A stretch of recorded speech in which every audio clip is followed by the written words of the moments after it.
Welcome back to the Pigskin Podcast. I am Ben Pherson. This is Jason Feldman. I'm a little misty-eyed. You are? Yeah. This is Because it. it's the last one? This is it for us. I think we'll come back with some version of this podcast at some point here. Yeah, if we're lucky. If they don't pull the plug on us. We're not getting paid anything, so there's not a lot of plugs to pull. That is true. But I think what we'll do going forward is maybe turn it back into an audio podcast for a while here, and then obviously we'll return during football season for sure. And I think next year what we should definitely, with the success of the on-location one, I think every week next year we'll be somewhere. Yeah, we pick a game of the week and go somewhere. Mm-hmm. I think that's the way to do it. But not too far though. I can only go so far on my bike. Nice. I know how that is. I can't remember the last time I rode a bike. Anyway. Gophers, Vikings, we'll touch on real quick. Obviously some big news with the Gophers with Tracy Claeys signing a 3-year deal to become the team's head coach.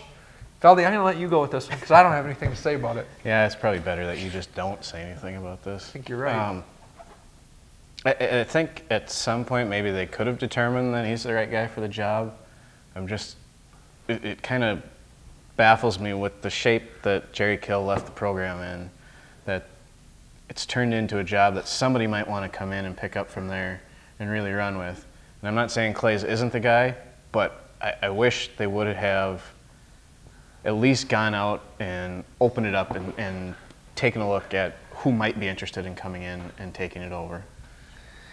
My thing is, all right, if this was your play, if this was your move, then why did you wait a couple weeks? Why not do it the day? Why not do it the day? Because clearly these two games were not an evaluation. Because if they were an evaluation and you saw a head coach out of those two games, then there's no one at the U of M that knows what they're doing. Simply out of that last play against Michigan.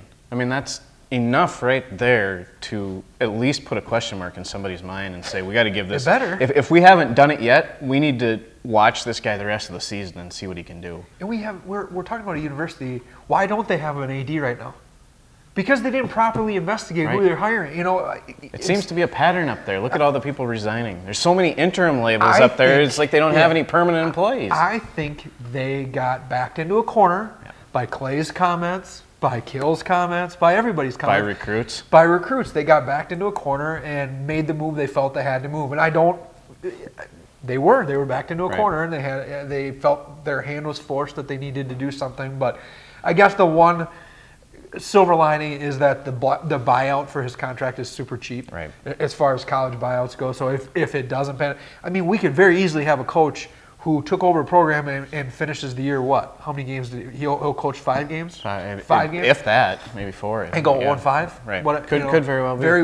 Could very well go that way. Because their schedule is difficult. All these things I say are completely erased if he beats Iowa this week. Yeah. If he beats Iowa, I'm 100% on the Tracy Claeys bandwagon and greatest signing ever in Gophers history. You'll pay half his salary if they beat Iowa. No, I won't do that, but I will support it wholeheartedly. But I say that every year, that I judge a coach not by his record at the end of the year, but by whether he beat Iowa. So did Tim Brewster ever beat Iowa? I don't want to talk about it. I know you didn't beat anybody, but yeah. But anyway, so again, last week though, good. The thing about Claeys is he has done a good job for the majority of the time he's been in charge. It's just the one time that he's faced crunch time, he blew it so horribly to me. And like I said, to me, it wasn't a bad play call or bad clock management to me. It was poor preparation. It's just not being ready. Not being ready. He's called Mr. Calm, Cool, and Collective. His players call him that. Maybe he was too calm in that situation. Maybe he didn't get to where he needed to be. I think the frustrating part of that is they had that whole break while the play was reviewed. And I know we're rehashing something from 2 weeks ago, but I mean, come on. You got to have your team standing there on the line of scrimmage knowing the clock is ready to start, and you have to have a play call that does not involve every player on the field going in motion. Well, you had basically a 3-minute timeout when that play was being reviewed, so your entire team should have been huddled. You have to be there and ready when the ball is placed. I feel like they were probably just watching the Jumbotron instead of getting stuff ready. And it's not just Claeys. Clearly nobody recognized it. Leidner didn't recognize it. But he shouldn't have to. His coach should have prepared him for that situation. He should have told him, if you get up there and you're confused, spike the ball. Then we still get 3 plays, But anyway, I don't want to talk about that. Vikings won overtime. They won overtime. They beat a very good football team. That's a good Rams team. you know, the Rams are a great defensive football team, and obviously they slowed the Vikes down pretty well. You know, 21 points in an overtime game is not a lot of points, but I think that was to be expected, and I think that's the type of game the Vikings knew they had to win if they were going to win. Obviously, the cheap shots in that game are not going to make anybody happy, and I don't understand. Not that we've ever understood NFL suspensions, but the fact that the guy doesn't get any suspension after a hit like that, where are our priorities? And I'm just not sure. A guy pokes somebody in the eye and gets a game. suspension, but a guy almost takes somebody's head off. And off. I'm just not sure how anybody can look at the tape of that play with Teddy Bridgewater getting hit by, is it Lamarcus Joyner? Joe Marcus Joyner? Whatever his name is. Something Joyner.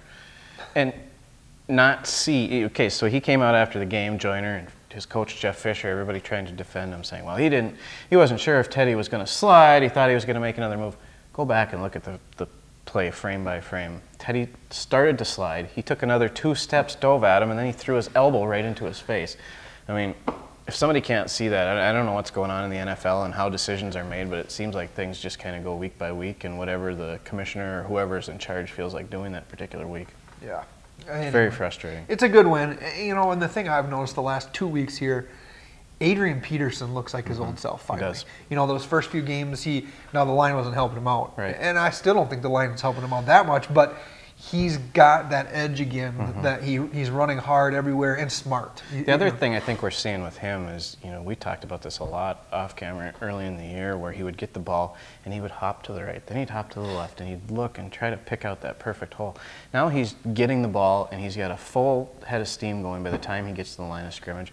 Sometimes he runs right in the back of his own offensive lineman and pushes him ahead for a couple of yards, but that's what you have to do if you're not getting any blocking. Yep. And when the hole is there, he's hitting it, and he's getting some of those 8, 9, 10-yard runs now. And there have been a handful over the last 2 weeks where they've been shoestring tackles or just tripped up at the last second. You can see him kind of pound the ground when he gets up, because he knows if he breaks that one little tackle, he's probably gone. So you're right, we're starting to see the Adrian that we were used to.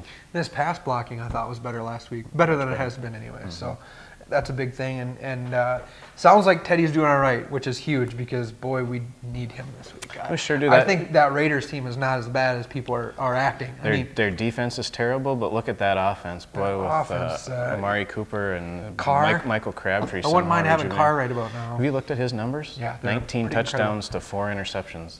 That's all right. Tom Brady-like. And by the way, who is his offensive coordinator? I don't know. Bill Musgrave. Oh, boy. Yeah, remember the wonders he worked in Minnesota?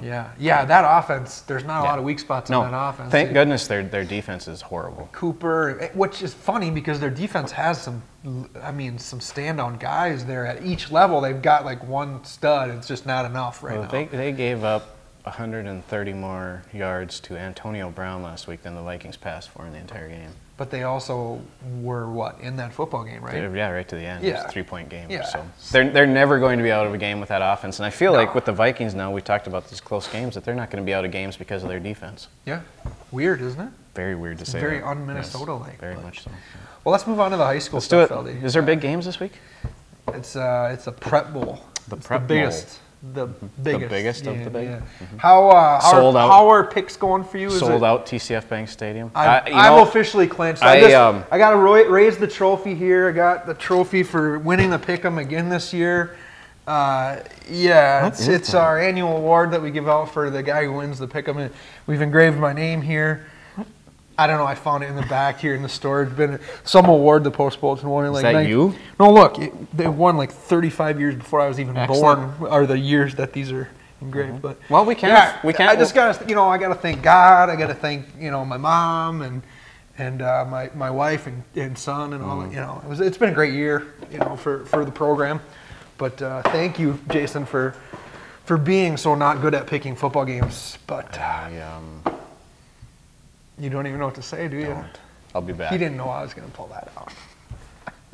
Where did you find that? It was in the back. There's another one back there if you want it too. No, I don't want that. You keep it. Anyway, enjoy that. Put that baby on your desk for the next year. Prep Bowl. We got two teams in the Prep Bowl. I thought we might have some more. But I thought so too. Let's talk a little bit about the ones that didn't make it first, just because Goodhue and Stewartville had tremendous seasons. Heck of a postseason run for Goodhue, by the way. They just happened to run into maybe the best team in Class A. And I know, 4A. Goodhue.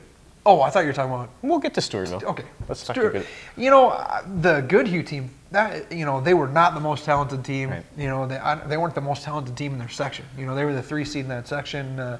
But boy, those kids have heart. You know, they played a lot of close games this year, and you could see even up last weekend's game, their defense kept them right in it. Yeah, and it was 19-0 at half, and easily could have been a blowout if they're not careful. But they rally and they had a chance to win at the end. You know, when you have a chance to win on the last play of the game, you can't argue about it. And I think that's all they could have hoped for, really, going into a game like that. Yep, for sure. Now can we talk? Now about we can Stewartville? talk about Stewartville. I Sure. thought that's where you were going with that. So. Well, I wanted to save them for last because I figured you would just talk and talk and talk once we get to the Tigers. How dare you? But okay. I did talk to I'm not judging. A high school buddy of mine. Was their white hat in that game, and he said they were the better football team for the first half. They just didn't take advantage of their opportunities, and when you do that against a good football team, it will come back to burn you. Can't do that this time of year. And it got away from them a little bit in the second half, you know, but they knew what they were up against. I just think they made way too many turnovers. They knew they couldn't turn the ball over in that game, and they did it, and sometimes those things snowball too, and I didn't see the game, so maybe I don't know. I didn't either. I don't know. Maybe the confidence after one of those turnovers or one of the Becker scores. The one right at the end of the half can't have helped. Right. You know, that one cannot have helped. But a great season again for Stewartville. I know those guys aren't going to see it that way right now, but you know, when they look back, hopefully 5-10 years down the road, and think about what they did. I mean, to be one of the Final Four teams, just the way their defense played all year, I mean, that's pretty remarkable, the things that team did this season. Definitely. Now we got 2 teams in the Prep Bowl. 2 teams left.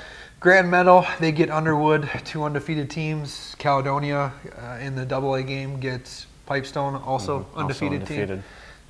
Maybe some good Prep Bowl games. Maybe. As we'd expect. I don't think maybe not. I don't think Caledonia's game is going to be that good. I know a lot of people think Pipestone has a shot.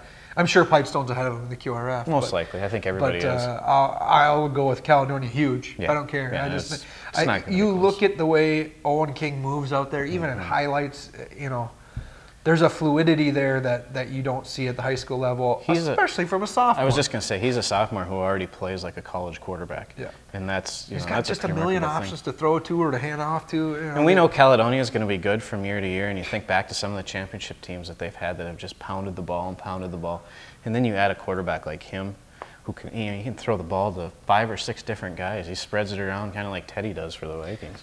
Players of the week. We got to do that quick. Let's go back. You want? Go you ahead. Want to do me? Yeah, go ahead. All right. I'm going with Casey Deneen from Goodhue. The kid is no bigger than Feldy. He has no business being a defensive tackle to start with, but they list him probably more athletic than me. He's way more athletic than you, but he's 5. They list him at 5'6", 160. I think they're being very nice on the program, and he's a nose tackle basically. You know, a defensive tackle, and was in the backfield all game long in that game. I think he had 14 tackles, 4 of them for loss. Against, those Hennon brothers are ridiculous, and they're all over. And every guy on Minneota is named Hennon somehow, every single one of them. And literally the announcer during the game, I think he just handed. Just didn't even look at his sheet. He just would say Hennon with the carry, Heeman with the tackle, Hennon with the carry. All game. That's all he said the whole game, and he was probably right the whole time too. But I got to go with Casey. Great kid, emotional kid.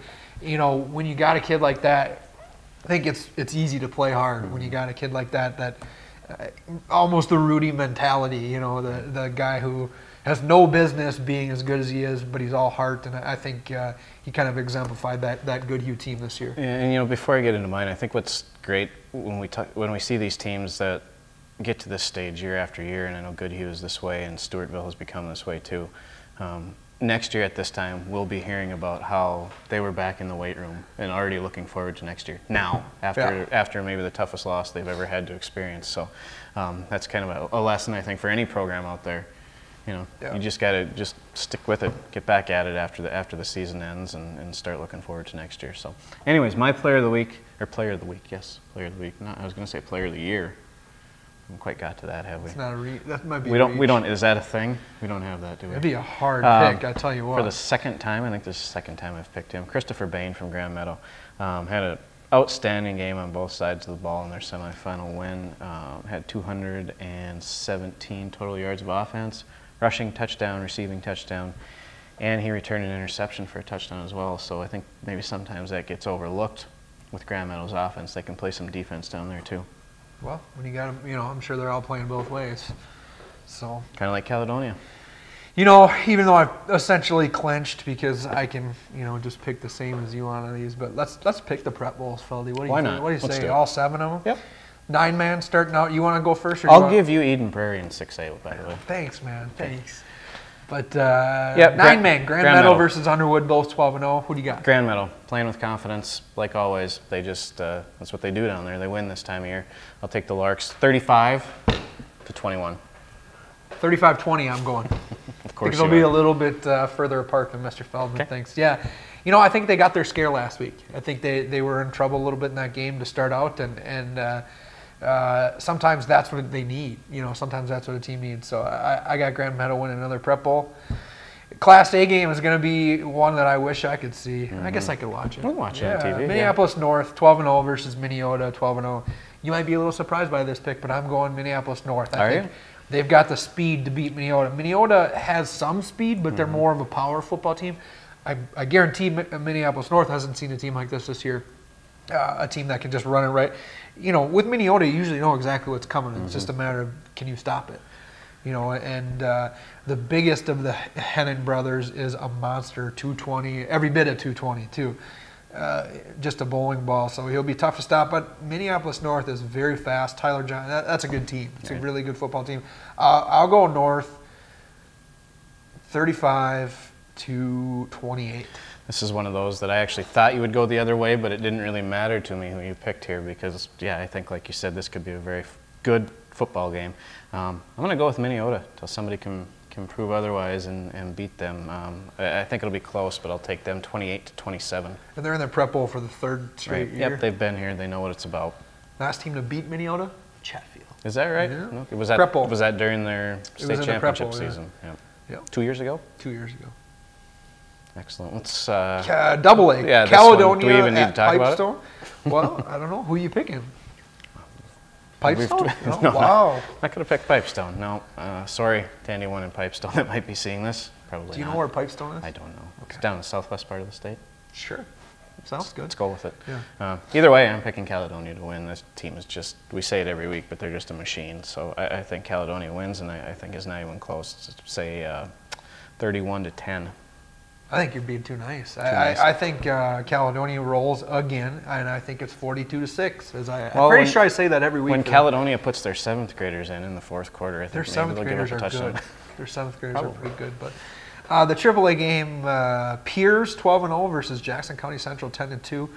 JCC's got some good wrestlers down there. I know. I figured that's a wrestling town. I figured you would go that direction. I don't know if I'm going to go that direction. Don't know? No, I'm going to go Pierz. That's they've been a very good football team over the last few years too. AAA I think was down a little bit this year, but I'm going to go Pierz. I think this is going to be a real close game. I'll go 27-26 Pierz. Pierz did knock out our Section 1 champ, by the way, TCU. I wasn't that impressed with TCU. No, I know. But I'm going to go against Pierz. I'm going to go with your wrestlers from JCC. I think they win with a late takedown. Double A? 13-12. Yep. All right. 4A Becker versus South St. Paul. Becker's 12-0. South St. Paul 11-1.